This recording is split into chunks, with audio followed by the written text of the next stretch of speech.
आज थिला आम दिनेश भाई जन्मदिन से आम सन्धार डेरी नक प्रथम पलैलु केक आने केक तो बहुत सारा था से गोटे पसंद है बटर स्कच वाला से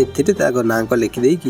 बाहरी आसलु केक नहीं तापर आसु आसु आम औषध दुकान पशि जाइलु जेहेतु देह टे खराब था से औषध नहीं आम घर को बाहर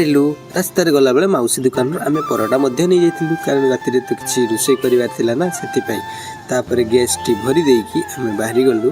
रूम को तापर गला बेले मार्केट रे आम कैप्सिकम और पनीर को भी नहीं जाइलु कारण आज पनीर भुर्जी होबार से मसला रेडी कर देकी ताली गलु रोषे करिया। आज रोषे कर संपूर्ण दायित्व बिक्की भाई को दिखाई कारण बिक्की भाई बहुत दिन पर आज रूम को आसवर सी कहले मुझे आज तुमको टेस्ट कर खुएबी केमती खुएबी कारण मो घर केन्द्रापड़ा मु कम नुहे रोषे खिया साथ देकी तापर आम केक कटिंग रे लगी पड़िलु। Happy birthday to your Venus. Happy birthday to you. हाँ दे दो ठीक है वाह